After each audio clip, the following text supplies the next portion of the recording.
Richard, ¿cómo estás? Inorgánico este video. Bienvenidos una vez más a Lívidos Desolados en su cuarta emisión de su querido podcast. Eh, ¿Y cómo estás? Respondiendo a tu pregunta, ¿cómo estás? ¿Cómo respondes? ¿Cómo respondes a esa pregunta de cómo estás? Te hago esa pregunta, Richard. Siempre lo he odiado. Porque si respondes bien, ¿estás realmente bien?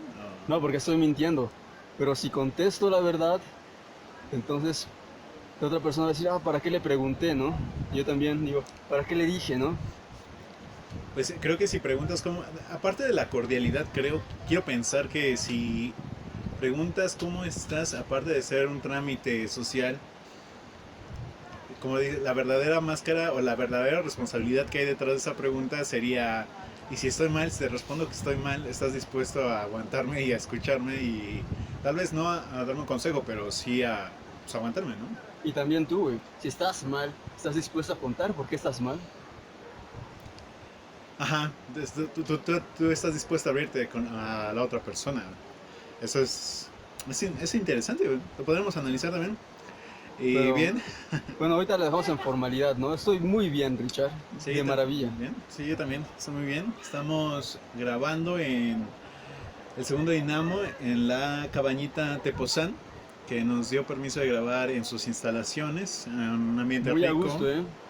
Agradecemos a nuestra querida CEO de Notasync, Anaís, que nos mandó este cuaderno Ella cuaderno. personalizado Con el... con el logo de Lívidos Desolados. Dos lados pueden pedirlos, están muy baratos, pueden personalizar sus hojas y su imagen. También vamos a poner las fotos en. Aparte viene muy bien envuelto, la presentación es muy bonita. Y se ve muy bien, es una cubierta gruesa, ¿no? Ujú.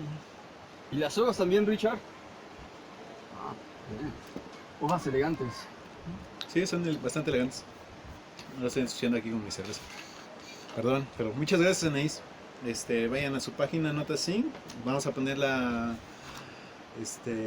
liga en la descripción. Así que también vayan a darle link a nuestra página de Facebook de Lívidos Desolados, en Instagram y nuestro Patreon. Apóyenos si creen que nuestros videos pueden Vale la llegar a pena. ser algo más que esto. Además ya me estoy quedando sin dinero. Así que nos ayudarían mucho. Y hablando de cuadernos y de esto, Filos, como el tema que nos convoca hoy, Y a mí me lo recuerdes, Richard. Es bien, la ciencia. la ciencia. Bien, mira, Filos, empecemos. Tenía aproximadamente 10 años de edad. En las noticias pasaron que se había descubierto una nueva galaxia.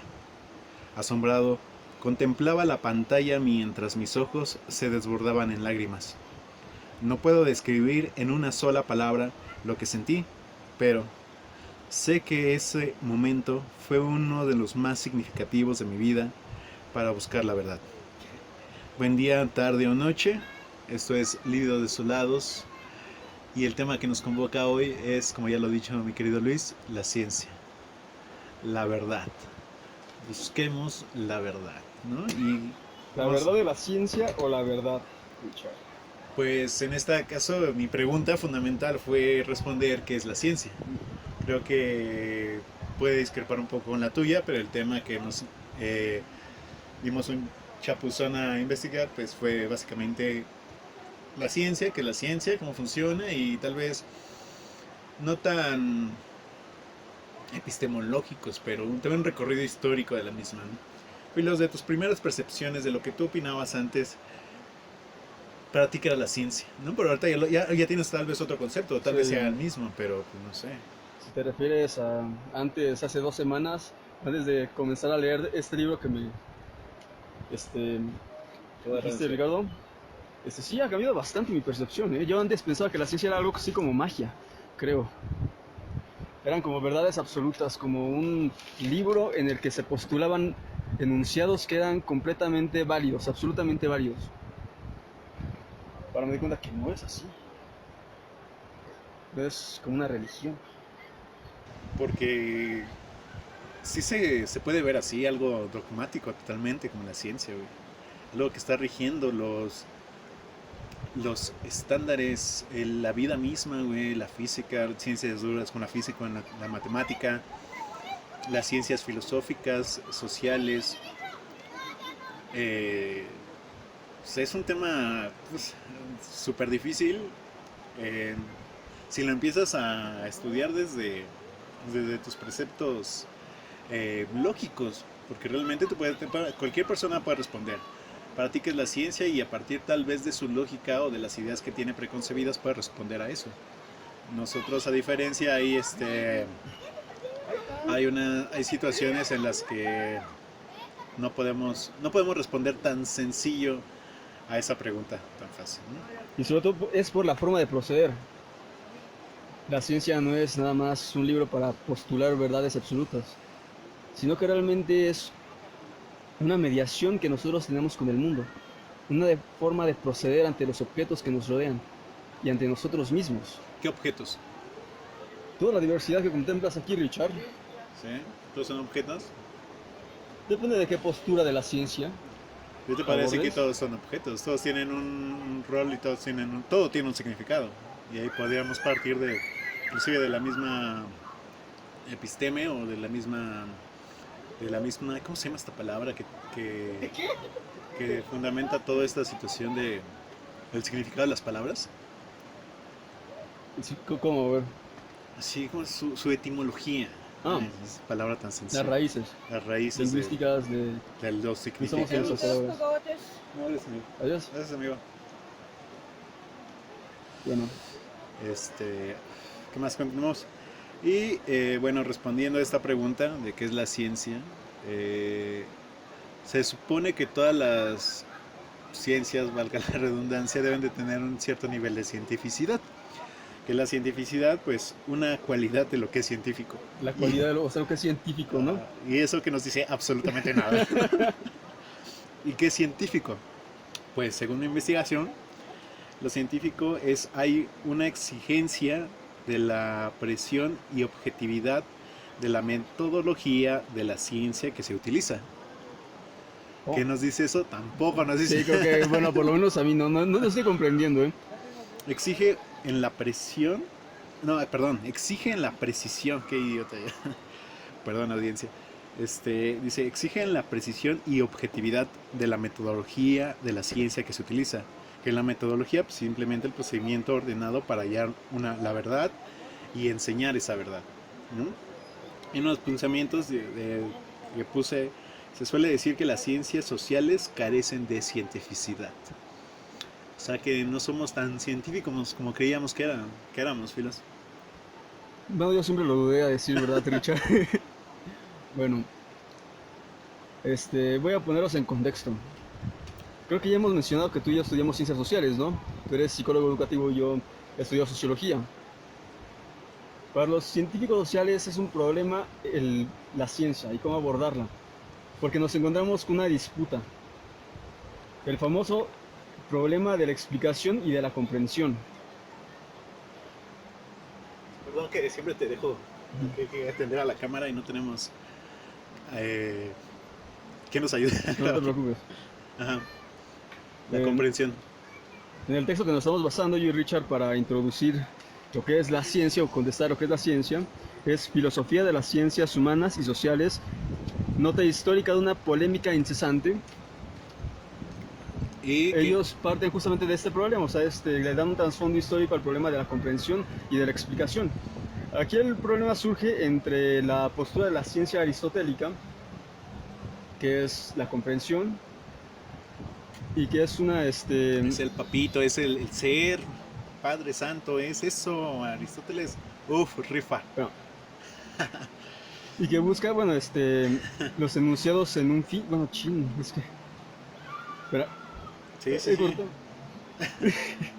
No te preocupes, sí, es difícil, que no te dé pena, Filos. Y como vamos a ver más adelante, el problema de la concepción de la ciencia aristotélica es de que los enunciados científicos deben estar inmersos en algo. O sea, no están nada más, no es una explicación causal, sino deben estar implícitos en un campo, en alguna totalidad o en algún proceso, en cualquier cosa que tenga un fin. Y la otra postura científica es la ciencia galileana, que es la de la explicación causal. Y bueno, Toma precisamente, se fundamenta, o sea, como toma el nombre de Galileo por esta parte de las ciencias precisas que abordaremos más adelante. Pero lo toma realmente de la tradición pitagórica y de Platón, de Pitágoras y de Platón. Otro de los pensamientos también dice que, bueno, mis pensamientos que escribí porque luego se me olvidan y ya no sé cómo decirlos. Sin embargo, para poder responder qué es la ciencia, hay que hacer una pequeña reflexión de dónde venimos, como ya lo mencionó mi querido Luis, de dónde viene la ciencia, ¿no? Y es precisamente de estas dos tradiciones, la aristotélica y la Pitágoras galileana, perdón, Pitágoras y platoniana en la tradición galileana y la tradición contra Aristóteles, un filosofaiter, ¿no? Como diría. exactamente. Agarra otro cigarro si no se apaga esto. Claro, Richard. Es un cigarro olímpico, ¿no? Tú desde sí, es un cigarro olímpico. Bueno, nosotros ahorita vamos en este capítulo de Libros Desolados, vamos a exponer cómo son estas formas de proceder científicamente, o sea, cómo hacemos enunciados o galileanos o aristotélicos. Y ya en el siguiente capítulo vamos a abordar la problemática histórica que esas dos posturas tienen, con el surgimiento del positivismo y con la hermenéutica, ya en el siglo XIX, y cómo se van a seguir dando en la madre durante el siglo XX y hasta la fecha. Entonces, bueno. Hasta la fecha, estamos hablando de un recorrido histórico desde déjame ver mi borrador, desde 569 aproximadamente antes de Cristo. Estamos hablando de una discusión que lleva años, que lleva siglos, ¿no? Sí, y de sus maestros, porque lo toman, o sea, toman a estos autores, a estos filósofos como la base, pero atrás de esa base hay más historia, hay más maestros que dieron a ellos y son sumamente interesantes, que hice una pequeña investigación ahí, no manches, están súper voladísimos. Como el Hermes Trismegisto, ¿no? El del Equivalión, ¿no? Entonces, por ahí, güey, sí. Bien, o sea, podrías pensar que a lo mejor es una tontería lo que antes pensaban, pero realmente esas tonterías son la base de lo que estamos discutiendo actualmente. Y a veces pronunciadas de forma más racional que lo que nosotros hacemos. Cuando ibas leyendo el texto, tomaste alguna postura, otra, mucha dualidad también. Se presenta mucho la dualidad en la discusión porque parece que es algo que vende, ¿no? La discusión y el chismesazo, ¿no? ¿Team Aristóteles o Team Galilea? Bueno, yo desde el principio, soy Team Aristóteles, de las ciencias comprensivas. Pero las ciencias comprensivas, pero yo te he visto más positivista, más, hasta no positivista, más crítico, güey. Tengo mis deslices, ¿no? Contemplas una cosa cuando deberías hablar de otra cosa. Tu pensamiento es correcto, pero tal vez tu autor no lo es. Te confunden. Bueno, Aristóteles abordaba la teleología, los principios de observación, la razón del hecho. ¿Qué más? La estaguirita, güey, que es lo natural o lo relativo o algo relativo, perdón. Una explicación científica de un primer momento, ¿no? O sea, explicaste más allá del texto, Richard. No, eso viene ahí. ¿Investigaste? ¿No está el Sí, texto investigué, también? güey. Sí, es el texto, güey. Ya, la inducción, ajá, que es un principio explicativo a partir de los fenómenos observados que se han de explicar.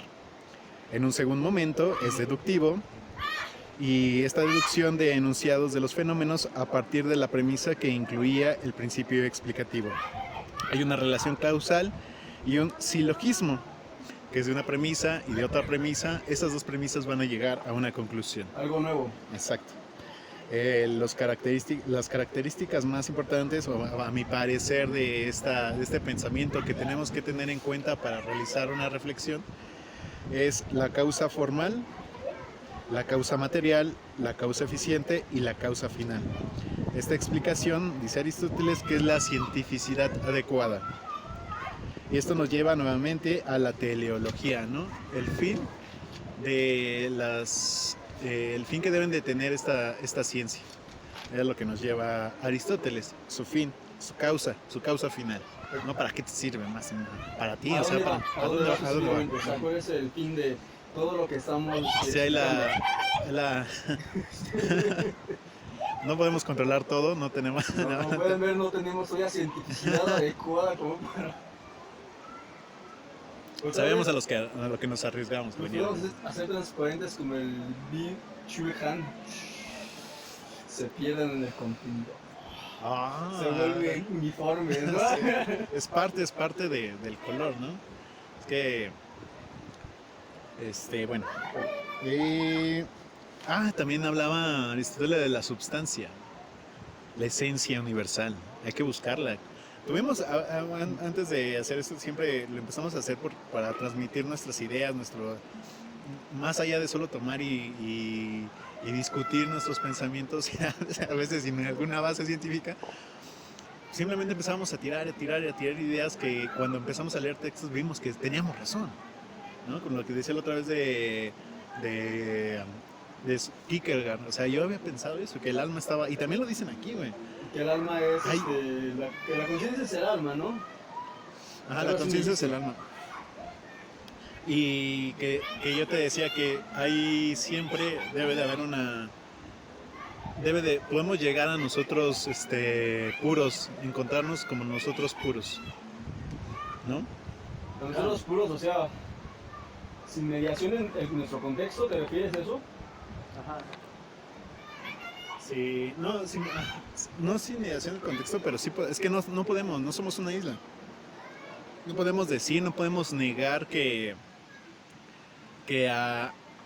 podemos ser totalmente puros en una concepción abandonada de la misma realidad. O sea, no nos podemos extraer de esa realidad y llegar a la pureza, porque realmente no podemos llegar a ser puros porque vivimos en una sociedad, ¿no? Pero sí podemos llegar a reencontrarnos y a encontrar quiénes somos realmente. Yo creo que te va a gustar entonces la postura aristotélica, Richard. Sí, me gusta bastante. Yeah. Pero también sé que tiene varios huecos, varias baches que es precisamente donde se agarran para discutirla, para hacerla, para refutarla, güey, ¿no? Mira, yo creo que ahorita con Aristóteles tenemos ya muchas cosas que tenemos que definir, como el que es el silogismo y las causas que mencionaste ahorita, la determinante, la eficiente, la final y la formal. La material. Yo, bueno, en el texto hay una... Perdón que te interrumpa, ¿nos pasamos para esa mesa, si quieres? Como tú quieras, Richard. Yo no tengo problema, pero... No, como quieras. Pero pues está bien, no, nos quedamos aquí. Perdón. Bueno, entonces, ¿qué dice? Mira, dice unas anotaciones, pero esto es algo que me encantó el texto, respecto a la tradición galileana. La tradición galileana se fundamenta básicamente en el universo, se observa como un flujo de acontecimientos que suceden según leyes. ¿No? Es muy interesante eso. Y hay leyes, ya existen leyes. Según... Un orden. Ajá, hay un orden. Presupuesto dentro de esa postura. Exacto. También es funcional y mecanicista. El hombre ansia el control de la naturaleza. Dice, si sé cómo funciona, lo controlo. La naturaleza es reducida a objeto, que es bastante interesante. Es mecánico, causalista, pragmático. Pregunta el cómo, no el qué es, como por ejemplo lo que hacemos nosotros ahorita. De hecho, eso va a ser la pauta que vamos a tener ahorita para distinguir las dos posturas. Es inmediato, práctico y trae consecuencias, ¿no? Inmediato, práctico y trae consecuencias. Galileo decía que hay que tener unos requisitos para ser científico a algo, o mejor dicho, a una explicación. Se hace una institucionalización la ciencia moderna, o sea, se institucionaliza y nace la ciencia moderna. Un convencionalismo social. Exacto. ¿De qué es ciencia y qué no? Ajá. Estructura real del mundo físico, hace una estructura real del mundo físico. Así que dice Aristóteles, pues no. ¿Qué pasó, mano? No es como tú. Pero alguien se lo había dicho desde antes, ¿no? Yo te había dicho que no era así, Yo te dijo que en él, ¿no? Y estas tradiciones no son totalmente galileanas, sino como lo mencionamos de Platón y Pitágoras. Y hay algo que hice aquí, un pequeño dibujo, un pequeño esquema, que dice que la ciencia es como un juez que aprende del testigo, pero este testigo está sometido y este juez le hace preguntas prefabricadas para saber lo que él quiere averiguar, no lo que el testigo le está diciendo. Kant decía esto. Eso, Kant hace una crítica. Esta es una crítica realmente de Kant que hace. Entonces yo lo imaginé, lo traté de ver de otra manera, lo que te explicaba la otra vez. Y Galileo observaba mucho la naturaleza, ¿no? Nosotros Galileo ponía la naturaleza en el centro y nosotros estábamos alrededor, y ese alrededor era el entendimiento. Ay, están gritando mucho los niños. Y ese entendimiento eran las personas que observaban ese objeto natural, ¿no? Y mi reflexión fue que, pues, o sea, la tradición galileana pone al hombre en el centro y lo natural o lo que se debe explicar está alrededor. Pero primero está el hombre, no está lo que la naturaleza es, sino lo que nosotros queremos explicar de la ciencia. Las cosas son explicables por un sujeto, que somos nosotros. Ajá. Y todo lo que es la diversidad es objetivable. De hecho, hasta nosotros mismos somos objetivables, Richard. Bueno, sí, adelante. Ideas galileano.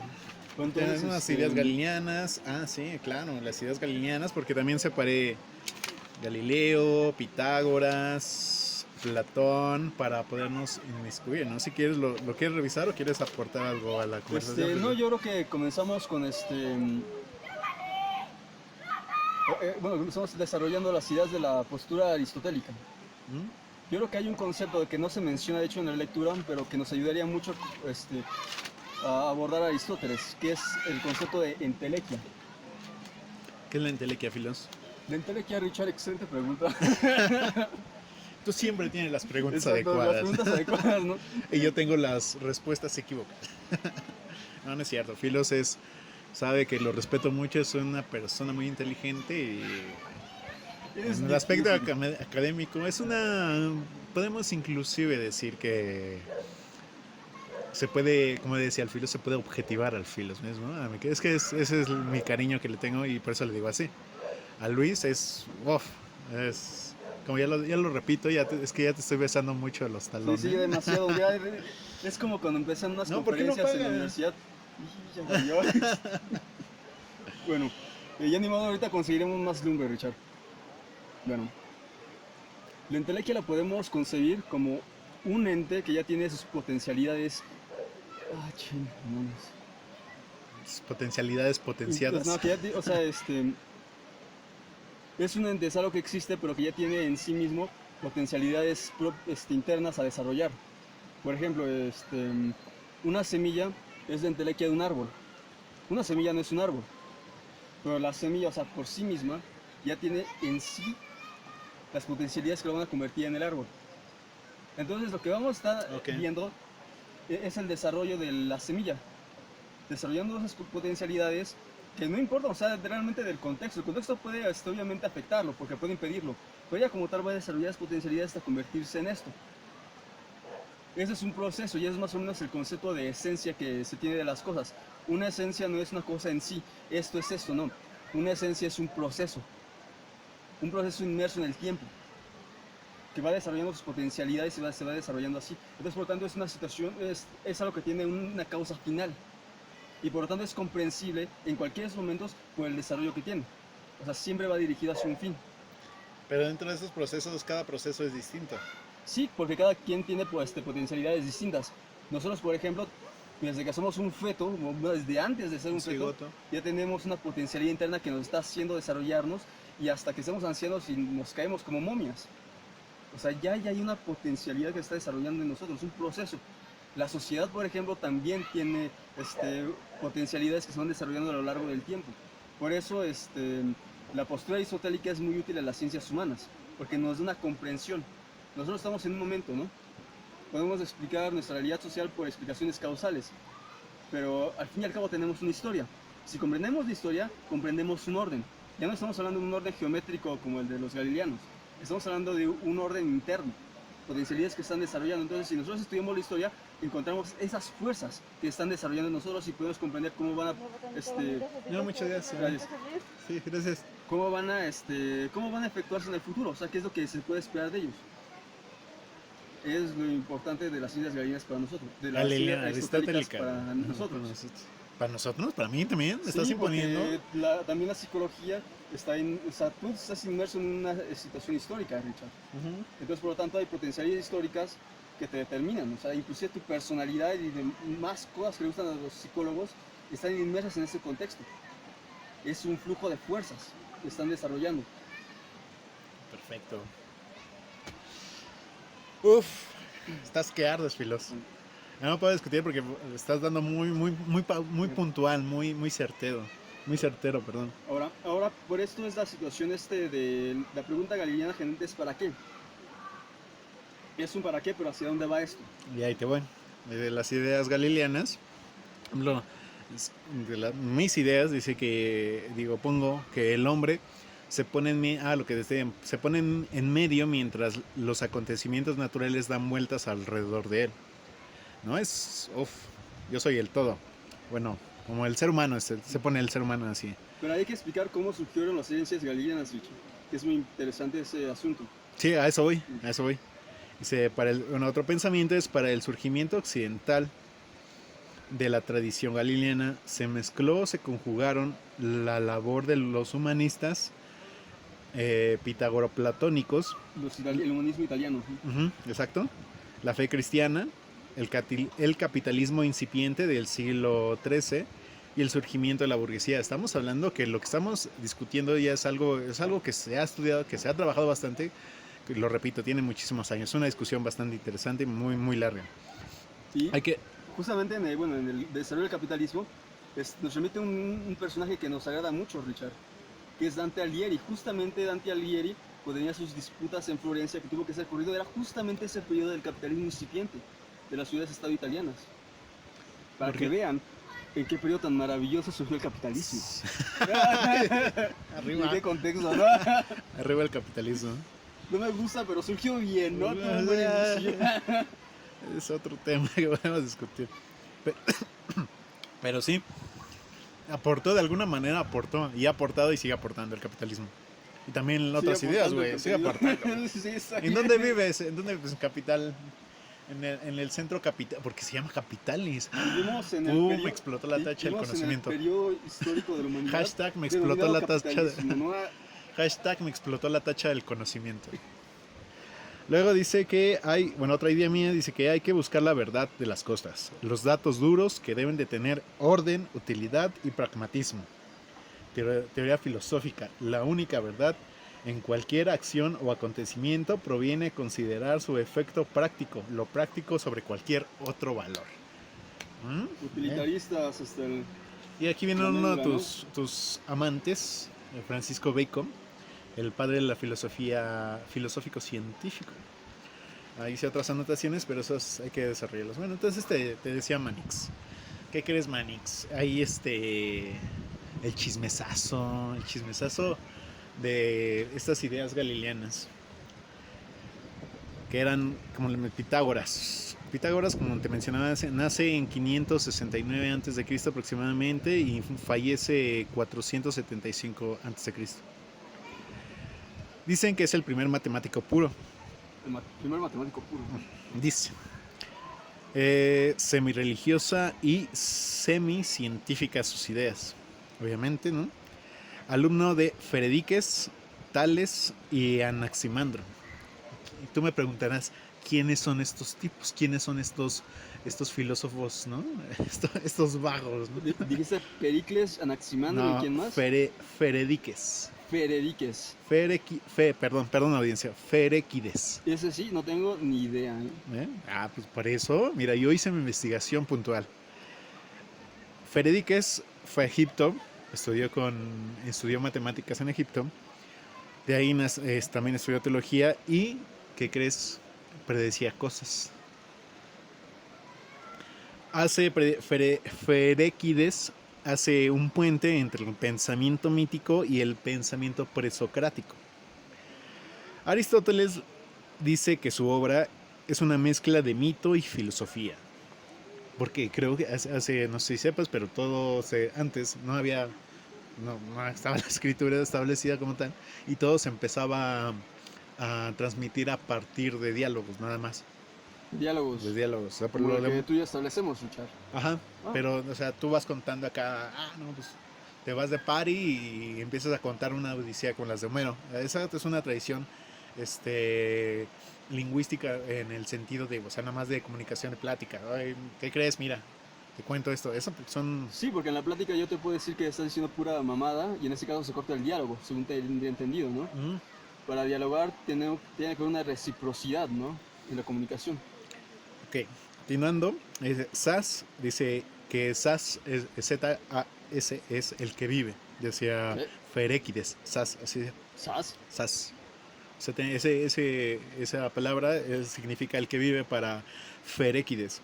Empieza a tener un pensamiento, empieza de cierta manera con este pensamiento de mítico a presocrático y la combinación, empieza a decir que Cronos, el tiempo, perdón, Sas, el que vive. Sas era un personaje. Sas era, es que apenas me acordé, es que lo estoy leyendo. Sas y Cronos era que el tiempo y el que vive, que eran dos hijos que derrotaron a Urano. Creo que sí es Urano. No, es que no me acuerdo bien, es que no lo pude apuntar aquí. Pero de esos dos, de esa batalla salen 4 elementos. Dice, derrotan a Ofión. Sí. Ofión, que es el padre de Cronos. Y sí debe ser Urano entonces. Pero Feréquides abandona todo lo que es familiar. O sea, no hay una relación padre-hijo. Solo estos dos, Cronos y Sas. Y cuando derrotan a Ofión, hacen la Cetonia. La Cetonia. Ajá, o es C de casa y Tonia. No sé cómo pronunciarlo, pero supongo que es así, Cetonia. Que es una bata que tejen para dárselas a una mujer, que no me acuerdo cómo es. Y bueno, y ese tejido se transforma en Gea, güey. ¿La Tierra? Exactamente, o sea, el manto terrestre, güey. Oye, mira, está interesante ese mito. No es un mito, son ideas de Feríquides. Pero sí es un mito, Richard. Luego de estas ideas dice, tiene 3 ideas fundamentales, que es la negación de la creación ex nihilo, que es ex nihilo, o sea que nada, ¿no? Ajá, de la nada, exacto, güey. Ay, qué inteligente. La autocreación del cosmos y la naturaleza eterna de los primeros principios. O sea, todo lo que acabo de decir era lo que pensaba uno de los maestros de Pitágoras. Otro de los maestros es Tales. Déjenme revisar un poco aquí. Y vamos a revisar la cámara también. Sí, Richard. Oye, está interesante eso porque, según yo, la mitología griega era distinta. Sí, según yo, la mitología, yo tenía otra estructura del mito griego. Yo tenía entendido que Gea se apareaba con Urano, la tierra con el cielo, nacía Cronos. Pero Cronos se volvía un bastardo, mataba a Urano, le cortaba los genitales, los lanzaba al mar, hacía Afrodita y el Cronos tenía relaciones con su hermana Rea y nacían los dioses olímpicos. Sí, o sea, todo. Pero ya es un... o sea, estás bien. Pero lo que hace Feríquides es convertir eso ya hacia como la si fueran ciencia, entidades naturales y él las interpreta y acomoda a los dioses según una explicación más lógica, podemos decirlo. Sí, más lógica o racional también. Ya se está avanzando. O sea que la ciencia en ese tiempo era completa, bueno. ¿Crees que me puedes prestar un encendedor, por favor? Qué chido, qué buena onda. Sí. Era completamente metafísica el asunto. Claro, hermano.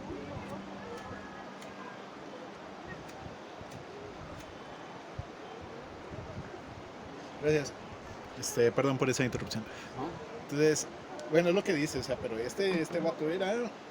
Ya estaba empezando a hacer otras concepciones de la estaba naturaleza organizando el cosmos misma. griego realmente, de una forma un poco más racional. Estaba discutiendo ya lo que era la deidad, ya estaba enfrentándose a ella y convirtiéndola en otra cosa, podemos decirlo. Tales habla de una sustancia primigenia, que es el agua, el arche, rompe con las explicaciones divinas para el uso de las relaciones. O sea, ya también Tales ya está, porque no sé si Feríquedes también le dio clases a Tales, pero ya también Tales empieza a tener estas ideas de romper con las explicaciones divinas para el uso de la razón, lo que te decía hace rato, del mito al logos, a la razón. Filósofo natural por Aristóteles, y Anaximandro utiliza el principio de las cosas en el aperón, que es lo indefinido. ¿Es el del aire? ¿Es el del aire? ¿Anaximandro? ¿De la él? Creo que sí es el que decía que algo del aire, ¿no? Bueno, sí, es que sí tienen, o sea, sí tienen, elementalmente tienen como, le podrías poner su elemento aire, ¿no? Bien Avatar. Okay. Si no vieron Avatar, véanla, está súper buena. ¡Ay, qué rica cerveza! Luego, Pitágoras, seguimos con Pitágoras. Dice Pitágoras, siendo prisionero. Ah, porque, se va a Egipto. Pitágoras se va a Egipto. También. Tienen. Ay, me acuerdo, es que quien estaba reinando en. Grecia. No, está en. Bueno, donde vive Pitágoras, hubo una guerra y obtuvieron otro líder, y ese líder hizo amigas con los egipcios, y luego ya empezaron una guerra, y estando en Egipto, Pitágoras es aprisionado y lo llevan a Babilonia, y en Babilonia alcanzó la cúspide de la perfección en la aritmética y en música que le enseñaron los babilonios. O sea, en Pitágoras empieza a hacer, se fue al mundo que en ese tiempo era lo que actualmente hoy es Irak, ¿no? Sí, creo que sí. Sí, Babilonia estaba en Irak. Bueno, lo voy a checar también. Que sigue Richard, es que sí, bueno, sé que eres un excelente geógrafo.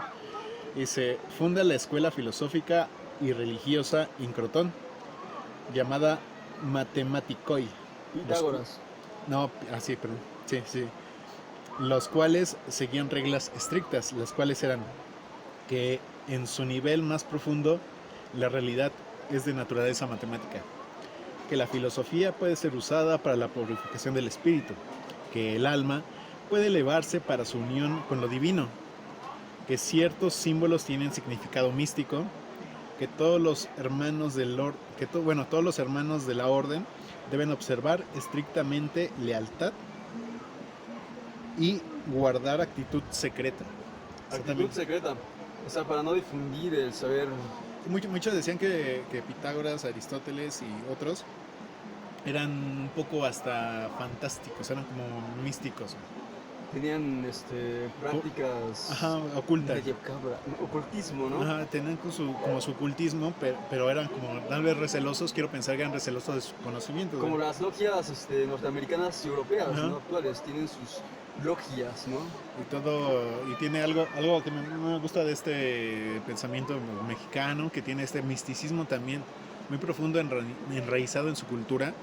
Y a mí me encanta, también me encanta eso del ocultismo y del misticismo, pues, y funciona. Pero de hecho, Libros Restaurados tiene mucho ocultismo. Sí, tiene mucho misticismo. Y estaba interesado en la naturaleza matemática, el concepto del número y otras figuras matemáticas, de la idea abstracta de la demostración. Y aparte, ¿qué crees? Era músico terapeuta. ¿Músico terapeuta? Utilizaba la música como terapia. Mira, creo que es la que necesito, Llegó a la perfección del 10.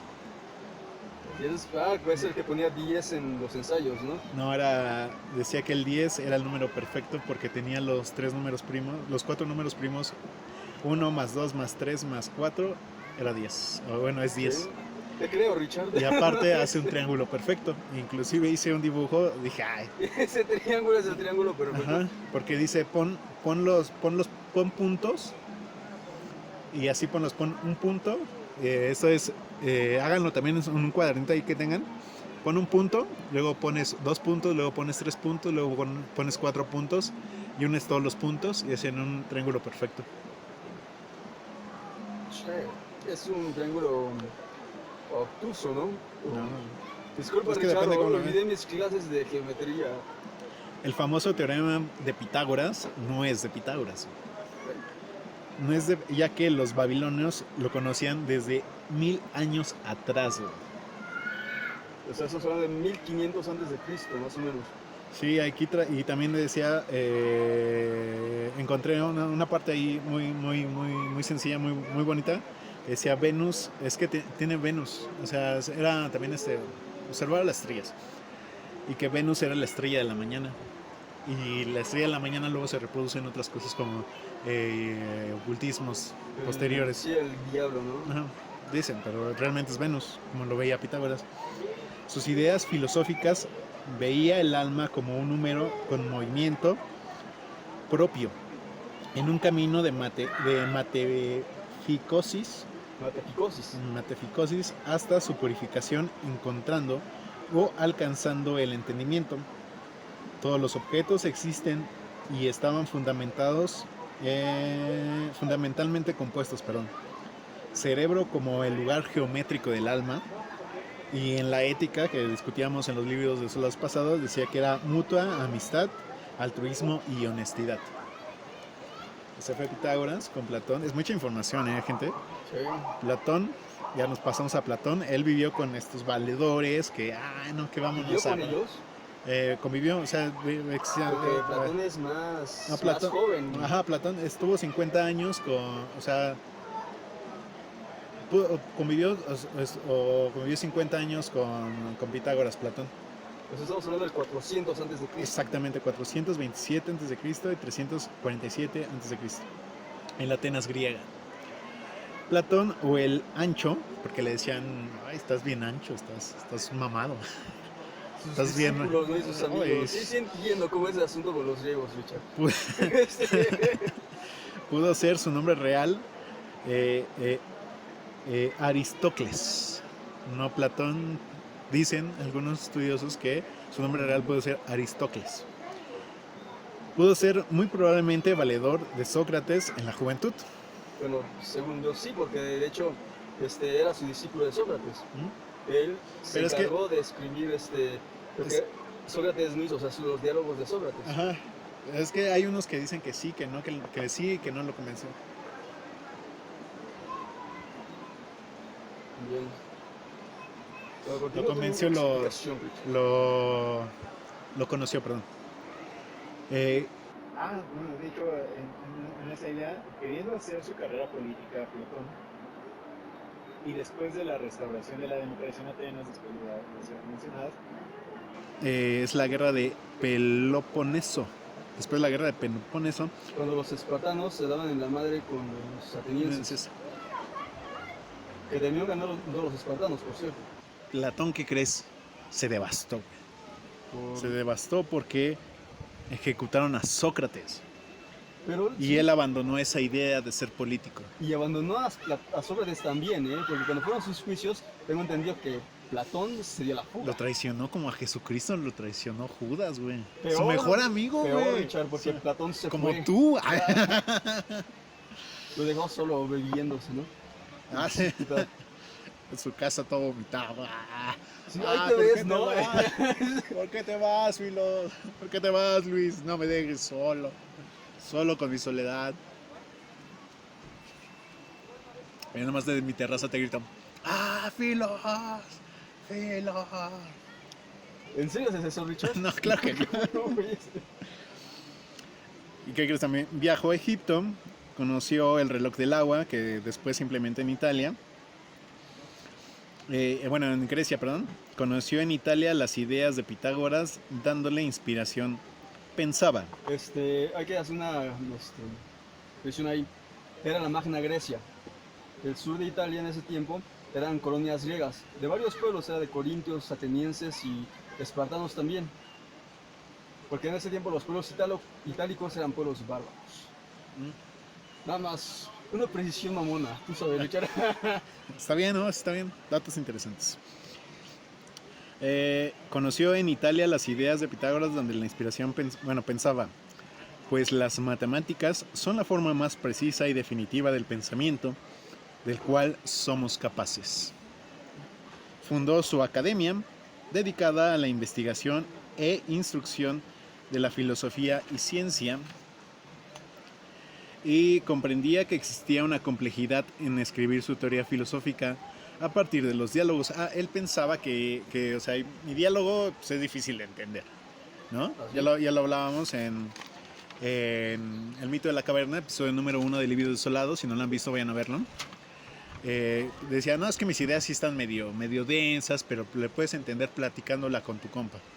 Y así puedes encontrar la verdad de lo que yo estoy... Irla desmenuzando, como un análisis podría ser. Como pollito para tacos. Luego, al discutir la epistemología, manejó ideas como el conocimiento a priori y el realismo. Se concentró en la idea de demostración e insistir en definiciones precisas e hipótesis claras. Aquí un pequeño apunte: la epistemología es la rama de la filosofía que estudia el conocimiento científico, su naturaleza, posibilidad, alcance y fundamento. Responde a qué es el conocimiento científico, qué es la pseudociencia y cómo se valida el conocimiento científico y cómo se utiliza el método y una manera de saber si sabes, ¿no? Esa es la epistemología. No nos vamos a meter en eso porque es otro tema muy complicado. Aún. Lo tratamos en otro libro de su lado, ¿no? Y él hizo, no sé si él lo hizo, pero sí se me figura que algo muy increíble que hace la geometría, tal vez, yo la veo como la geometría sagrada, porque Platón hizo, el cubo era la tierra, el tetraedro era el fuego, el octaedro era el aire, y el cosaedro era el agua, y el dodecaedro era la totalidad universal. Si buscan si buscan los sólidos platónicos en internet, van a encontrarse con que el cubo desde cierto ángulo hace todas las figuras. Puedes hacerle más líneas, pero realmente puedes encontrar todas las figuras a partir del cubo, güey. ¿Sabes a quién deberíamos traer también para que nos explique ese tema del orden geométrico del universo? Al Eduardo, ¿Al Lalo? Sí, es matemático. Él sería perfectamente el indicado para eso. Sí, claro que sí. Desde aquí lanzamos la invitación a Edo. Edo, por favor, si nos puedes ayudar a nosotros. Yo ni siquiera sabía que Platón era matemático, Richard. Así que sí nos ayudaría mucho. Y ¿qué? Acá. Y decía, esto como estudioso de la psicología educativa, Platón decía que había un curso adecuado de la educación, que eran 10 años de matemáticas en lo que te ibas a relacionar con la relación familiar del pensamiento, te ibas a familiarizar con tu pensamiento a través de las matemáticas, y después 5 años de nuestra queridísima dialéctica, la esencia de las cosas. Que ese tiempo se tomaba como un método, ¿no? La dialéctica de unir lo que estaba separado aparentemente y separar lo que estaba unido y volverlo a reemplazar. En ese tiempo, porque creo que en ese tiempo todavía no se concibe como el movimiento, el proceso del intelecto, como el movimiento que parte de un conflicto interno en donde los estados particulares de la totalidad están intentando integrarse. Luego hablaremos de eso. Ya ves, es que también va con lo que sigue. Había una premisa. Su premisa era la verdad y una creencia. Era verdad más creencia, creencia más verdad igual a conocimiento. Y así es un ciclo. ¿Es un silogismo eso? Tal vez sí, se puede ver así. Pero es así, es la suma de las dos. Reemplazado también porque ya está utilizando la dialéctica en ese conocimiento, ¿no? Porque si utilizamos la dialéctica en este ejemplo, verdad más creencia, creencia más verdad igual a ese conocimiento. No, pero ese conocimiento se va a convertir en una verdad, y luego esa verdad se va a convertir en una creencia, y luego va a volver a repetir el ciclo. Exactamente, es un momento dialéctico, porque el silogismo es distinto. De hecho, me llama la atención de que es un momento dialéctico, un movimiento dialéctico. Y es curioso que Aristóteles según yo no lo tomó. Porque el silogismo es, tú le dijiste que eran de dos premisas, sacar una conclusión que no está contenida dentro de las dos premisas. Ajá, exacto. Para explicar esto, yo tengo un ejemplo fantástico de cuando trabajamos en el bar, yo y Ricardo.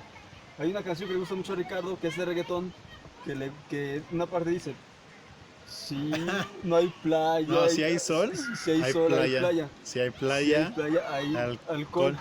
Y si hay alcohol, hay sexo. ¿no? Y si es contigo, es Mejor. mejor. Ay, lanzando, mira, nomás te lanzo piedritas, ahí está. No, ese hizo más complicado porque yo no estaba tomando el factor del sol. Yo nada más me quedaba con si hay playa, hay alcohol, y si hay alcohol, hay sexo. Porque mira, ya podemos hacer un silogismo. Ahí son dos premisas. Si hay playa, hay alcohol, ¿no? Es una premisa. Si hay alcohol, hay sexo, es otra premisa, ¿no? Y puedes hacer una conclusión de si hay playa, entonces debe haber sexo. Y entonces ya tenemos una conclusión que no está contenida dentro de las premisas. A mí lo que me gustó es que de hecho silogismo. Ese silogismo, los silogismos tienen son afirmaciones, son proposiciones que pueden ser negativas o positivas. Aquí estamos hablando de dos premisas afirmativas. Si hay playa, si hay alcohol y todo esto. Y también son universales, porque no hay nada que indique una particularidad. No dice en tal playa, no dice en con cuál alcohol, ¿no? Entonces, por lo tanto, tenemos las premisas, la única premisa científica para Aristóteles, que es la conclusión que sale de dos premisas universales afirmativas.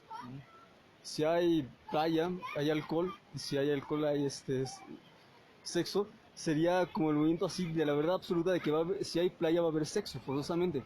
Si yo te dijera, si hay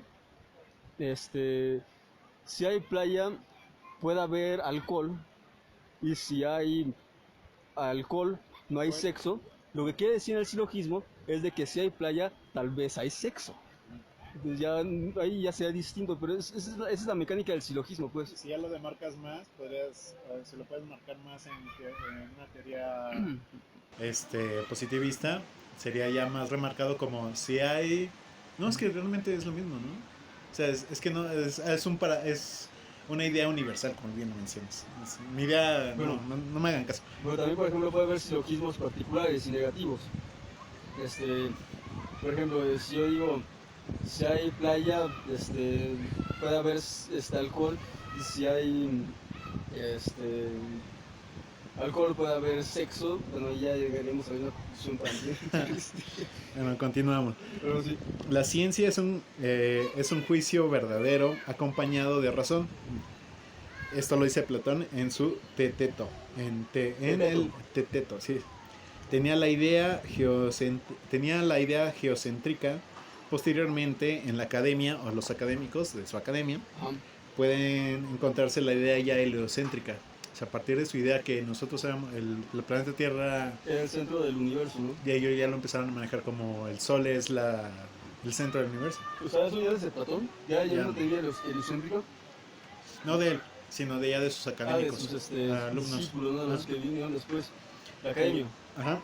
Y una idea que me surgió aquí dice, la ciencia no es mala ni buena en sí. Más bien debe existir un equilibrio del mismo, de un ser así. El hombre se convierte en un esclavo de su conocimiento en vez de su amo. Y es para que lo tengan en cuenta, gente, ¿eh? ¿Cuántas veces nos abandonamos a la verdad de la ciencia? Y esa verdad de la ciencia nos vuelve esclavos. Vientos huracanados, bandmanones. No se preocupen, así se Contreras. Se salió de la madre eso, ¿no? Ajá. Oh, Richard. Tú continúa hablando, güey. Yo lo intento clavar, güey. Se lo cortamos, güey.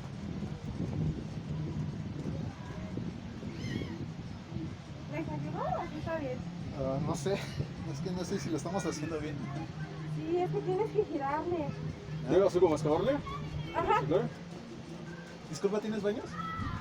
Los baños están pasando el puente, subiendo las escaleras a mano izquierda. Ok. Yo creo que... Si quieres te muevo la mesa. Claro. Yo creo que allá en la raíz. Sí, claro, sí, igual.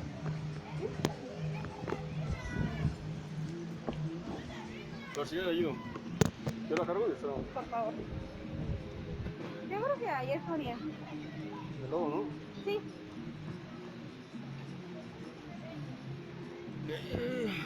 Yo creo que no. No, ahora lo tendré como más por acá. Aquí yo creo que sí, claro. Sí, yo creo que ahí.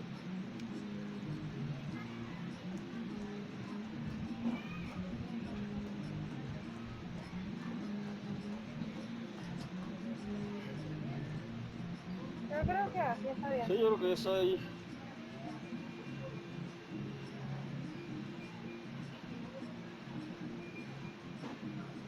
Oh, muchas gracias.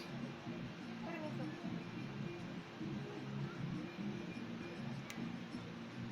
¿Qué pasó, Richard? ¿Todo bien, güey? Ah, se llenó la tarjeta. ¿Eh? Se llenó la memoria. Venga, güey. Bueno, problemas técnicos.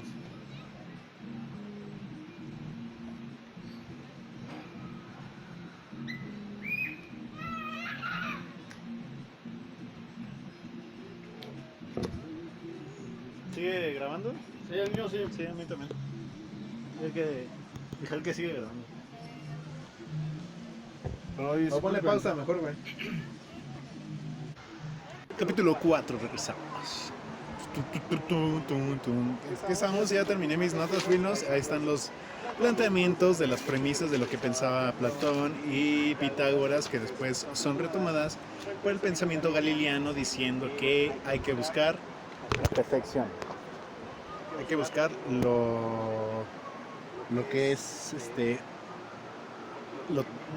lo tangible, explicado con ciertas reglas. Pero a partir de reglas del orden divino, ¿no? Eso que estamos viendo, Richard. Sí. Un orden geométrico, tal como pensaron Copérnico y Galileo, ¿no? Ajá. Y posteriormente Descartes y todos los amantes de la ciencia galileana. ¿Amantes míos? Sí. ¿Por qué amantes míos? Los quieres mucho, ¿no? Tú dices que eres un positivista acérrimo, Richard. Ay, eso yo pensaba antes, güey. Yo pensaba o sea, realmente, o sea, cuando yo descubrí el positivismo, dije, no, pues esto es ciencia, ¿no? Porque yo estaba muy peleado, porque fíjate, güey, cómo actúa el mecanismo del conocimiento, de la escuela inclusive a veces, de que, pues es que te plantean, yo me enfrentaba mucho con lo de la validación del conocimiento.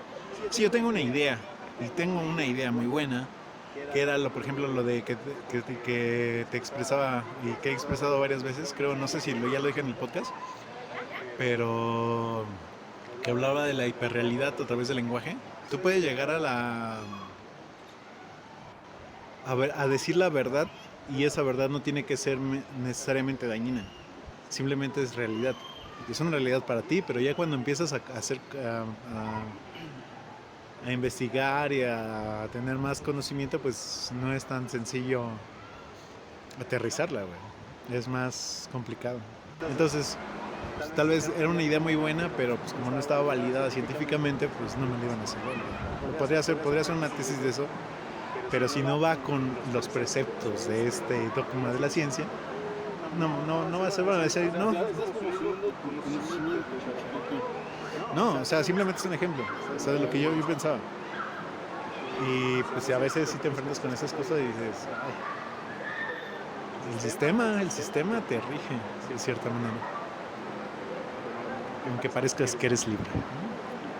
Y aquí lanzo un llamado, no es cierto. No es cierto. Pero bueno, continuemos, Filos. Tus ideas escritas están en una prosa, quiero pensar, hermosa. Y confusa, mi estimado Ricardo, sobre todo confusa. Entonces te decía, nos planteamos ya entre el pensamiento Pitágoras y Platón y el aristotélico, que Aristóteles que es más como más light, más... Bueno, pues es un buen porque Aristóteles no estaba planteando un orden de las cosas, que tenías que formular el conocimiento sensible a partir de ese orden. A Platón, por ejemplo, ahora yo pienso la conexión que tiene Platón con Galileo.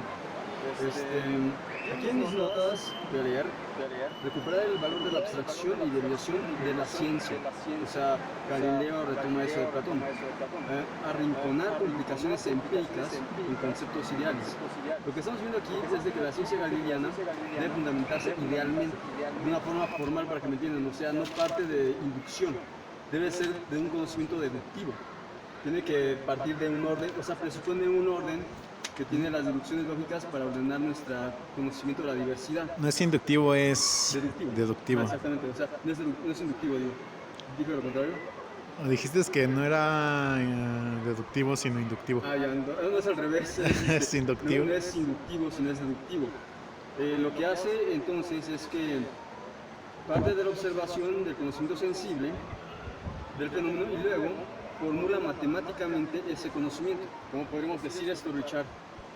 Se vuelve geométrico tal vez, se intenta encontrar leyes de la formalidad matemática en el contenido sensible, en la diversidad en la que nos encontramos. Porque la geometría es perfecta, ¿eh? Entonces allá tenemos un ideal perfecto, ¿no? De cómo deberían ser las cosas. Y ese, bueno, también se retoma de que tú dijiste de que el cerebro tiene la geometría del universo, ¿no es así? No, yo no lo dije, lo dijo... Lo dijeron los, Ay, ya me perdí. Ay, perdón. Ay, ¿quién lo dijo? ¿Quién lo dijo? Audiencia, ayúdenos en los comentarios. Vamos a dejar con la pregunta, ¿no? Por si nos ponen atención. ¿Quién dijo que el cerebro es geométrico, no? No, que el alma era el lugar geométrico, el cerebro era el lugar geométrico del alma. Apuesto por Platón. Más bien no me estás poniendo atención. No, tampoco. No, estaba tomando y escuchando bla bla bla. Estaba disfrutando del entorno, ¿no? A mí me llama la atención una cosa. A Nicolás Copérnico bueno, más bien a Galileo se lo estaba condenando porque estaba diciendo que la Tierra no era el centro del universo, ¿no? Sino que era el Sol. Porque ahí se estaba enfrentando contra la religión cristiana, contra el dogma cristiano. Y ese dogma cristiano tomó muchas de las bases platónicas para hacer su ciencia. Creo que sí es platónica o pitagorena. Bueno, Richard, sí, no, de las ideas galileanas sí se toma mucho del capitalismo y surgimiento, porque inclusive hay una parte en la lectura que dice que gracias a estas ideas la religión pudo tener sí pudo tener un centro, pudo tomar esas ideas y hacerla. Todo estaba referido a Dios. Sí. Pero curiosamente, y es lo que me llama la atención, cuando Galileo dice que no, que nosotros no somos el centro del universo. Inclusive Dante Alighieri no pone un centro, güey. Pero espérate, pasa algo más interesante todavía. En ese momento, cuando dice que no somos el centro, que este planeta no es el centro del universo, y el sujeto se vuelve el centro del universo, de todos los objetos. Es lo que decía de la... Y eso es muy, muy interesante porque estamos diciendo, renunciamos a nuestra centricidad para dársela al sol, pero en ese instante, nosotros como hombres nos volvemos el sujeto de todos los objetos. Eso me parece, no sé cómo explicarlo, Richard, pero me parece una inversión, un movimiento muy interesante. Porque al contrario, si fuéramos el centro del universo, tendríamos que decir, pues sí, también la Tierra es el centro, ¿no? Una cosa así, pero no. Teníamos que despegarnos de nuestro dogma, aceptar de que no somos el centro para aceptar que sí lo somos. ¿O cómo está eso?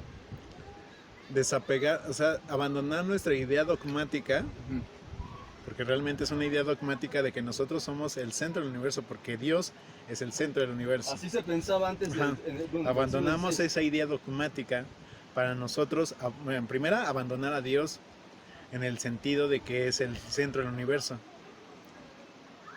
Y después, en nuestra realidad, abandonar nuestra geocentricidad para volvernos espectadores de esa misma geocentricidad, ¿no? Y cuando nos vemos espectadores, descubrimos que somos sujetos. Cuando nos descubrimos que somos sujetos, vemos que nosotros, o la ciencia empieza a ver, o nosotros mismos también vemos que lo que analizamos está a nuestro alrededor. Nosotros no somos el centro, pero lo que está a nuestro alrededor es lo que nosotros analizamos. Y por lo tanto la Tierra y el Sol. Exacto. Entonces lo que tú dices, o sea, se conjuga en que nosotros somos partícipes de no ser ese centro, pero nosotros tenemos la capacidad de poder ver lo que está a nuestro alrededor. Es un centro dentro del centro. Un círculo dentro de un círculo, güey. ¿Y qué se hace eso? Algo infinito, güey. ¡Pum! Ahí está, perro. Ahora sí que no entendí ni madre, eso está bien. Aquí el punto es este.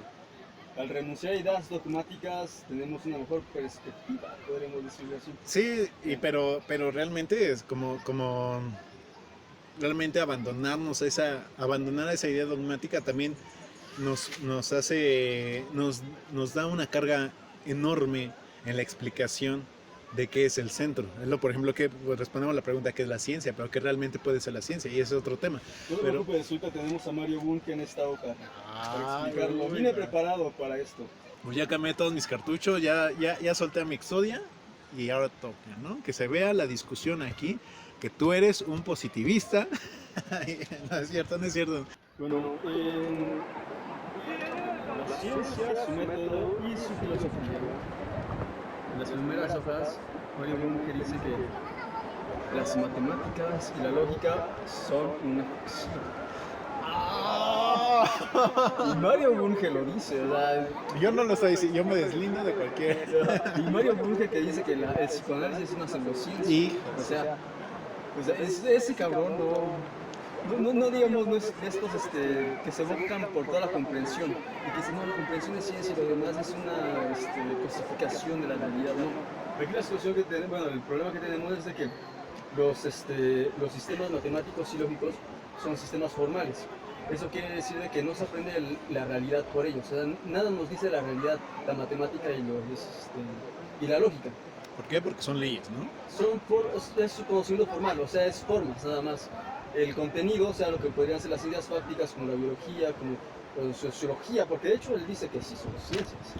La psicología, la física, son ciencias fácticas, o sea, de que tratan el contenido de las cosas, de la experiencia, se vacían en estas formas. O sea, son formas, la lógica y la matemática, donde se vacía todo el contenido y sirve para organizarlo. Pero como tal, ellos no nos dicen nada, o sea, son ficciones, son cosas ideales. Las matemáticas y la lógica, su validez depende de la coherencia con su sistema, o sea, de la racionalidad que tienen. Hay varios sistemas racionales, yo no tengo mucha idea de este asunto, pero sé que existen varios sistemas racionales. De hecho, en la misma teoría que nosotros hacemos son sistemas racionales. La validez se hallaría ahí entonces con la coherencia que tiene con las leyes que rigen este sistema.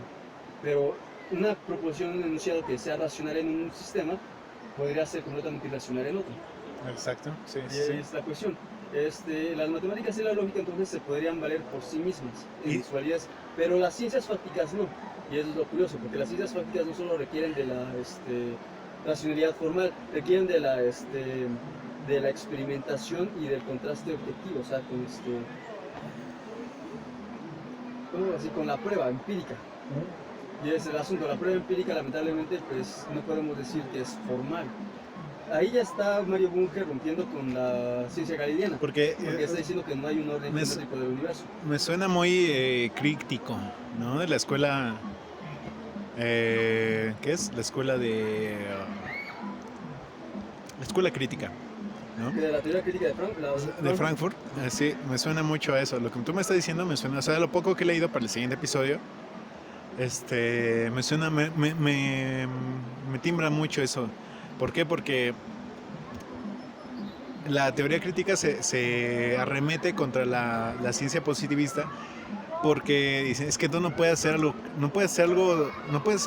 generalizar todo, porque todo está generalizado. Si hay playa, no necesariamente debe de haber alcohol. Es lo que te está diciendo, güey. Pues sí, exactamente. O sea, va en contra del silogismo de esa canción. Ajá. ¿De quién es la canción? De Bad Bunny, Conejito Malo. Rompe con el silogismo de Bad Bunny, ¿no? O sea, está rompiendo con su racionalidad. Ajá, si lo ponemos en un aspecto científico. Que rompe lo podemos con su teoría poner. de Bad Bunny, entonces.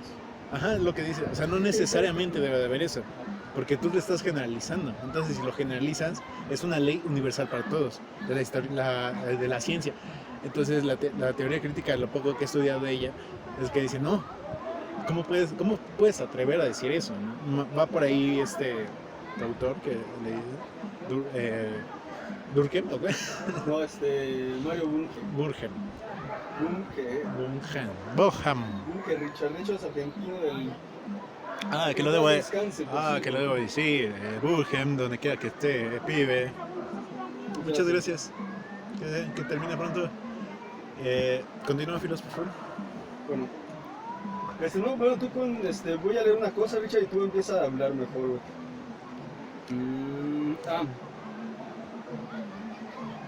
Los datos empíricos, o sea, los datos que surgen de la empiria, en los que se necesitan para contrastar, o sea, los sistemas racionales de las ciencias fácticas, muestran una cosa según Mario Bunge, que no todo conocimiento, de hecho, es convencional.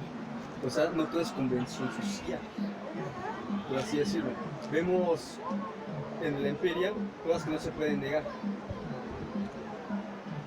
Pero... Bueno, excelente pregunta, Richard. Aquí la situación que debemos tomar es que la empiria sí te da, te valida proposiciones científicas que tú hagas, pero las proposiciones nunca deben tomarse de una forma absoluta, porque son proposiciones, ¿cómo se dice esto?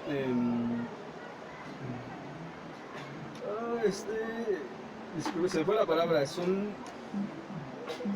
momentáneos, o sea, no son provisionales. Okay. O sea, hasta que se descubra lo contrario. Sí, es que precisamente muchas veces, o sea, algo que me llamó mucho la atención cuando estaba hablando de positivismo, cuando yo estaba inmerso en el positivismo, decía algo muy interesante. Sí, una frase que me llama mucho la atención. Esta es la verdad hasta donde conocemos. Hasta lo que se nos permite ver. Hasta donde sabemos, porque tú puedes ver, tú puedes seguir explorando, como lo hacen los científicos duros, los físicos, los teóricos matemáticos, los teóricos físicos. O sea, tú sigues observando, tú sigues analizando y tú sigues creando en tu mente. Y te has permitido verte. La naturaleza te permite que la veas, ¿no? Y te deja conocer lo que tú crees que puede ser. Lo que decía, el conflicto a mí que me llama mucho la atención es de, ok, vamos a hablar de ciencia, pero la ciencia es esto, explicado desde mi perspectiva. Pero tal vez la ciencia no sea lo que tú me estás diciendo, porque tú la estás viendo desde un paradigma, desde un punto de vista que no es la naturaleza. ¿Sí? ¿No me explico? O sea, por ejemplo, es que es un tema muy escaroso. O sea, lo que decía hace rato, o sea, tú te pones en una posición de observador y analizas para crear ciencia. Pero tal vez lo que tú estás analizando no es la verdad absoluta. Es lo que llamaban todos los teóricos clásicos. Es una verdad parcial hasta el momento en que se descubre otra teoría. Por ejemplo, la escuela que por ejemplo Freud. Y muchos van a decir, no, es que ¿cómo estás criticando a Freud? O sea, tiene teorías muy buenas, tiene cosas muy chidas. Hablando de Freud, aparece un niño. El inconsciente se materializa, ¿no, Richard? Habla de las series del yo, super yo, el ello, o sea, y empieza a hacer su análisis de esta parte filial, ¿no? que tienen los seres humanos, ¿no? Y luego llega otro güey y le dice, no, ¿sabes qué? Pues la neta estás mal.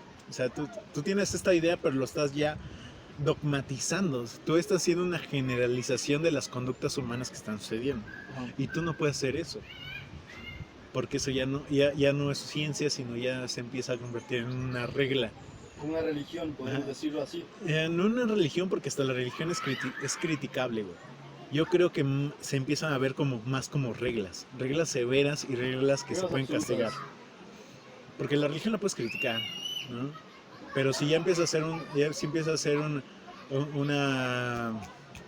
paradigma, ese paradigma se vuelve el paradigma de moda o el paradigma que está sucediendo ahorita, y esto es la nueva. Como el cool, ¿no? Ajá, es lo cool, de moda. Vamos a hacer un podcast porque está pegando. haces lo mismo, ¿no? Entonces yo creo que hay que ir, no, tal vez no ir contra, sino más bien aprender de esas ideas que se están sucediendo. Porque es justamente lo que están nutriendo, es justamente lo que nosotros estamos planteando con estas ideas de Platón, de Aristóteles, porque, o sea, Aristóteles decía, uff, qué chido, hay que encontrar nuestro sentido de la vida, hermano, ¿sabes? No, no vamos a echarnos una Así lo hablaba Aristóteles, güey. ¿Seguro? Sí, claro, estoy casi seguro de que de alguna manera... Siéntela, ¿no? Siente el flujo. Ajá, ¿no? sí, tu vibrato. Mira, Siéntelo, ¿no? Alejandro, ¿no? Pero ¿por qué piensas así? Decía... ¿Cómo es así?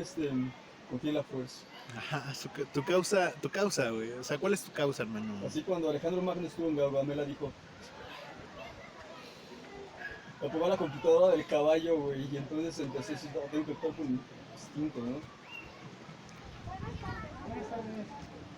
Ajá, lo que discutíamos en la cosa de la moral, güey, ¿no?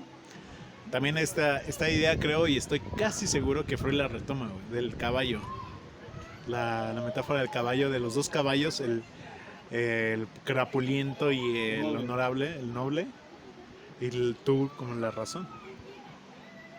Y en ciencias y creo que todos estamos, no condenados, porque no me puedo llamar una condena, pero sí encadenados a esa cosa que le llamamos razón.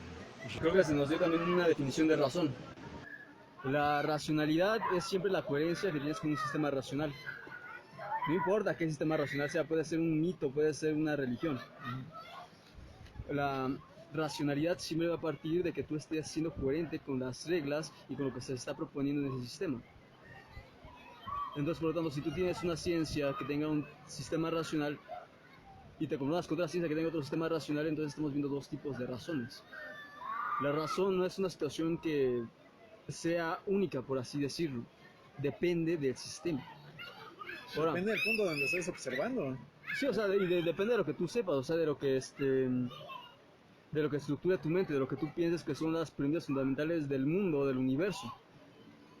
Los galileanos pensaban de que esto era que había un transform, un orden geométrico y eso, entonces sería la racionalidad completa del universo, pero ya nos vamos dando cuenta de que no, de que esa situación es una racionalidad formal, es una ficción que nosotros tenemos para organizar el contenido del universo, y tal vez es la crítica dura que tenemos. No estamos haciendo realmente, la ciencia no lleva a la verdad, la ciencia lleva a una verdad útil, exactamente, que nos funciona, pero al verdad absoluto, ahora sí se lo dejamos, como decía Sócrates, al bien. Hay un absoluto que es Dios. Ay, no, es que mira, o sea, sí, pero entonces estamos descubriendo, no sé si descubriendo el hilo negro, porque yo pensaba que buscar o ser científico era buscar y llegar a la verdad, porque yo en lo personal quiero llegar a la verdad.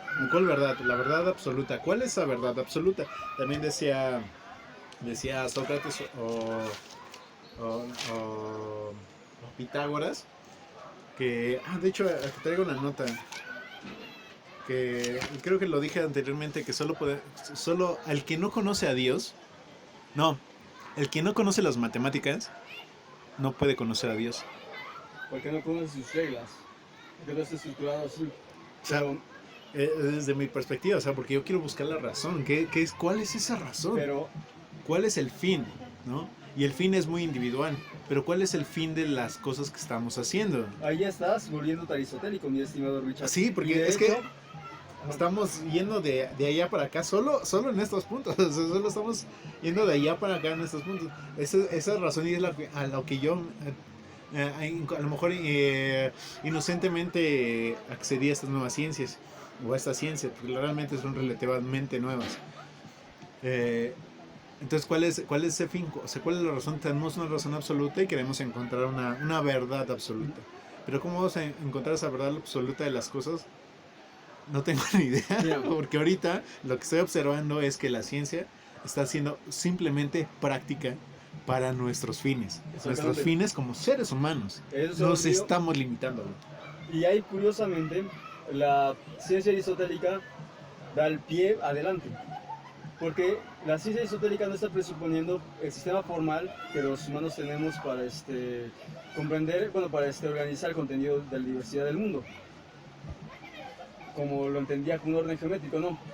La ciencia aristotélica puede formalizar el proceso de la entelequia, o sea, puede formalizar el proceso en el que estamos inmersos, el proceso de la historia. Entonces, bueno, aquí la expresión que estoy diciendo, Richard, es de que si nosotros comprendemos no el orden geométrico, no el orden de la naturaleza, sino el proceso que está siguiendo la historia, podemos llegar a un conocimiento absoluto. Aquí la cuestión sería darnos cuenta cuál es esa totalidad que se está formando en la historia. ¿Cuál es el proceso histórico? Y entonces tendremos, por lo menos, tal vez no el proceso absoluto del universo, pero sí vamos a tener el proceso de la humanidad completo. Fuck, no. Lamentablemente. ¿Hacia dónde vamos como humanidad? Exactamente. No, hay que entender el proceso de la humanidad para comprender cualquier cosa que esté inserta en ella. De hecho, esta formalización del proceso, o sea, de la, digamos, de la ciencia aristotélica, es lo que va a explicarse justamente en la teoría crítica de la escuela de Frankfurt, partiendo del materialismo histórico de Marx. ¿Cuál es el proceso de la historia? Y cualquier cosa que suceda en ella, inclusive las ciencias galileanas, tienen un lugar ahí. El proceso histórico científico. Exactamente. Viendo las potencialidades que hay dentro de la propia historia, encuentran sentido a lo que es todo lo que hemos estado diciendo. Pero ya hablando desde mi ignorancia, o sea, obviamente, ¿no crees que la ciencia ha evolucionado conforme ha evolucionado el ser humano a sus necesidades, ¿no? O sea, lo utilizamos para algo, ¿no? Podemos, inclusive se ha utilizado, ¿no? Los canales de agua. Se utilizaba ciencia para llevar agua hacia las ciudades. Conocimientos prácticos. Conocimientos prácticos. Pero eso es desde los filósofos antiguos. Ellos simplemente estaban filosofando, güey. O sea, mira, tengo una familia rica, me voy a Egipto a estudiar, me voy al sur de Italia. Me voy a dar al sur de Italia, me voy a dar mi año sabático, ¿no? Me voy a encontrar voy a encontrar conmigo mismo, porque a lo mejor llegaba Pitágoras a Italia nuevamente y dice, no, es que fue un viaje que me capturaron y no, o sea, es que tú tienes que vivir la experiencia. El barco, Dios mío, ¿no? Tienes que vivir la experiencia porque eso te abre mentes, ¿no? O sea, era un momento histórico totalmente distinto al actual, ¿no? Sí. En donde está súper modernizado todo, donde todo es inmediato. La ciencia ha hecho funcional eso, la idea de que sea práctica e inmediata, que lo decía la ciencia galileana, la tradición galileana, que la ciencia sea inmediata, práctica y con sus consecuencias. Parece que estaban hablando ya de la era actual, porque todo es inmediato. Quieres una información, lo buscas en internet. Quieres una foto, ya la tienes en tu teléfono. O sea, de esa forma, ¿Quieres su radicalización del pensamiento, ¿no? Y en ese momento no estás pensando en que me vean y que tenga followers y que lo que sea. Que me den dinero del Patreon, ¿no? Que me den, aporten en el Patreon, denos su dinero, ¿no? Si creen que vale la pena esto. Si están viendo esto, que nos regalen su Patreon desde $1 hasta $20. Sí, mejores chelas también. Sí, unas afuera no se te antoja, Richard. Una Delirium Tremens, ¿no? Tan capitalista. Bueno, hay una Delirium Tremens, sí. Caguama Delirium Tremens. ¿Existiera esa maravilla? Si das un embudo, güey, la va a hacer. No, si no han probado la Delirium Tremens, audiencia, pruébenla, no, es una delicia. ¿Podemos hacer ese tipo de patrocinios aquí sin que nos demanden, Richard? Le estás dando ventas al patrocinio, o sea. O tal vez no, tal vez dicen que esto es decadente y que le quita, güey. Puede ser también, ¿no? No sé.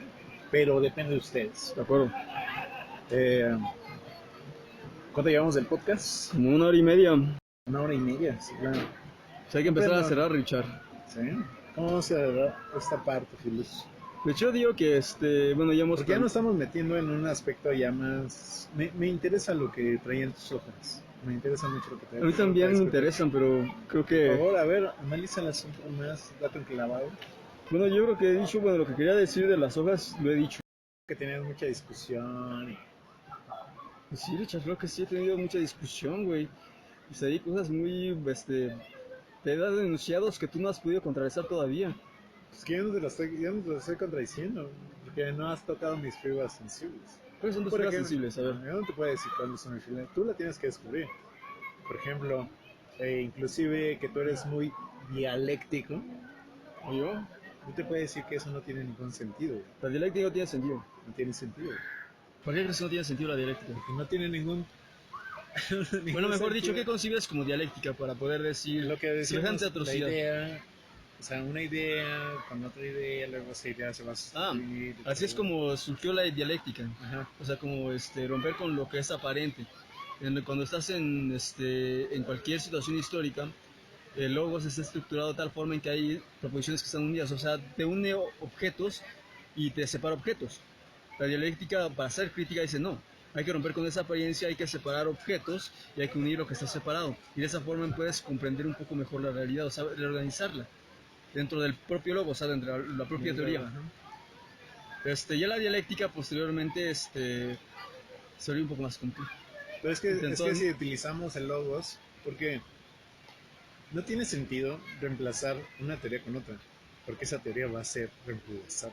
Ajá, pero ese es el movimiento justamente. Ese es el movimiento. Lo que le está dando es un momento de reorganización y de exacto, claro, análisis claro. y síntesis constante. La razón en sí misma no tiene razón, o sea, no tiene ninguna razón, güey. O sea, no hay una razón absoluta, pero sí Exacto. tenemos razones Pero dentro de ese reacomodo. Es que en un plano totalmente humano no tiene ninguna lógica estar reemplazando cosas por otras cosas que son funcionales. No, Tal pues, vez, eso o sea, sí, claro que sí, eso, o sea, eso tiene es una muy razón, humano. pero pues de hecho, porque las tiene, condiciones cambian. es que déjame hablar, güey. Ajá, pues, Es que, o sea, no es la razón misma. O sea, si utilizamos la razón para darle una razón a la dialéctica no tiene ninguna lógica. A ver. No tiene ninguna razón porque no es lógico estar reemplazando cosas por otras cosas que van a ser sustituidas por otras. No. Espérame. Ese es mi punto y que me está diciendo otra vez, no, me está haciendo encabronar. Pero, o sea, esa es mi perspectiva. Ahora, si utilizamos la razón para darle una razón significativa a la misma razón, ¿cuál va a ser la razón de utilizar la dialéctica? Vamos a utilizar esa razón para tener un fin, para tener un objetivo, para cumplir una meta. Ahí es cuando la razón de la misma razón de la dialéctica cobra sentido. Debe de tener un sentido. Sí, tiene un A sentido. lo mejor utilizaba mal Tiene un fin. De hecho, la dialéctica tiene un fin. De hecho, ya lo estuve mencionando. La dialéctica hegeliana, que es la que más se usa comúnmente, es un conflicto. Dentro de una esencia, por ejemplo, dentro de una semilla, como estamos hablando de la entelequia, hay un conflicto propio. O sea, no es que haya potencialidades nada más, sino que dentro de ella misma hay un conflicto interno que le hace moverse, que le hace tener sentido. A partir de ese conflicto, lo que va a pasar es de que tiene varios estados parciales dentro de ella que van a intentar integrarse en el estadio total que va a ser el árbol. Entonces, por lo tanto, todo el proceso va a ser una integración de abstracciones, en que los estados parciales se van a ir uniendo hasta llegar a uno total. Ese es el momento dialéctico y esa es su lógica. Es un conflicto que se va resolviendo de esta forma. Pero dentro de ese proceso, ¿cómo le vas a dar sentido a ese proceso? El conflicto justamente, bueno, creo que es la lucha. Creo que a lo mejor me estoy diciendo todo. ¿Cómo le vas a decir? ¿Cómo le vas a dar sentido individualmente? O sea, como, o sea, de al que proceso individual. Bueno, cada situación, ya creo que entiendo, o sea, que es que hay individualidades, por así decirlo, estados parciales que se pelean. Sí, pues cada estado parcial dentro de la semilla, dentro de la entelequia, tiene su identidad, una identidad que se contrasta contra otra y que se enfrentan. Entonces, el asunto es de que en ese proceso de lucha, una va a terminar absorbiendo a la otra, va a terminar derrotándola. Me hablas de humanidad totalmente. Exactamente, porque es justamente lo que Marx después agarró como lucha de clases. Lo que es el motor de la historia es justamente esto. Y ahora, pero no solamente es así, es algo que se ha querido formalizar, porque en cada proceso, de hecho, lo que está viendo es... Valedor. O sea, si no lo formalizas, no es ciencia. Es que es necesario, o sea, para la teorización, o sea... Pero aquí justamente estamos viendo el lado positivo entonces de Galileo, Richard, para la ciencia de Aristóteles. No, porque, o sea, Marx también lo tuvo que formalizar, güey, para que fuera algo científico. Pero lo que tú me estás diciendo, te estás poniendo también en el lado de Aristóteles, güey. Tú me estás hablando de... Es que mira, es que humanidad, se interpenetran estas dos tipos de ciencias, Richard, es a lo que me refiero. se yuxtaponen, ¿no? Hay una yuxtaposición. No sé si podemos decir que se yuxtaponen, yo más bien diría que es una interacción entre ambas directamente, o sea, no es una sobre otra, más bien que en la misma realidad, o sea, el mismo momento que decía Aristóteles del fin tiene una formalidad. Eso se podría decirse, o sea, de que al fin y al cabo nos ayudan ambas para comprender la realidad actualmente. Formalizamos los procesos históricos si tenemos años de ventaja, por Dios. Empezaríamos a dejar de hacer explicaciones causales que antes no podían tener sentido, por una comprensión del proceso histórico directamente. Porque toda la humanidad, o sea, ya si lo vemos desde el punto de vista antropológico más abstracto, todo lo que hacemos está inmerso en la historia. Y por lo tanto en un proceso único. Yo creo que es todo lo que tengo que decir sobre esto. ¿Ya? De hecho, creo que hay un episodio de Los Simpsons, ¿no? Que dice... Ah, no, Forrest Gump, ¿no? Exactamente. Las palabras. Y bueno, creo que... te puedo robar tus palabras. La ciencia creo que es como una vida, es como una caja de chocolates. O como una pluma, ¿no? Mamá me decía que mamá tenía muchas formas de decirme, de explicarme las cosas como yo las entendiera. Qué buena película, Forrest Gump, ¿no? Pues así, con esta, vámonos a superar esto, vamos a darle un poco más de sentido en el siguiente episodio de Ciencias. ¿Qué es la ciencia y hacia dónde vamos con ella? Para seguir tratando de responder qué es la ciencia, ¿no? Porque ahora vamos a abordarla desde el conflicto histórico que han tenido ambas ciencias. Actual y moderno, ¿no? Bueno, yo no creo que el fracaso de la posmodernidad ha sido algo... O sea, ya quieres irte más allá de nuestra época, Richard. No, de nuestra... Nosotros somos modernos, pero somos... Yo sí me considero moderno. Porque soy al amor.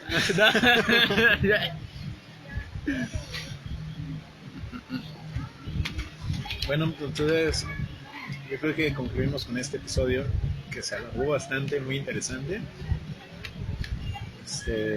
¿Algunas palabras finales, Filos? No, ya dije todo. Nosotros somos y seguimos existiendo en esta realidad. Como Somos lívidos desolados. Más desolados que lívidos, yo creo ahorita, ¿no? Bueno. O más lívido que desolado. O desolado que lívido. ¿Quién es lívido? Yo soy lívido. ¿Tú eres desolado? Ahorita no. Ambos somos el yin y el yang. Bueno, no importa. Yo no me siento desolado. Bueno, está bien. Solecito rico, sombrillita. Oh, qué rico, hermano. Pues seguiremos esta discusión más adelante. Y nosotros fuimos Lívidos Desolados. Atiendan nuestras redes sociales. También vayan a las redes sociales de Notasin para pedir sus cuadernos personalizados. Si quieren una carpeta o un cuaderno de Lívidos Desolados, también lo pueden pedir ahí.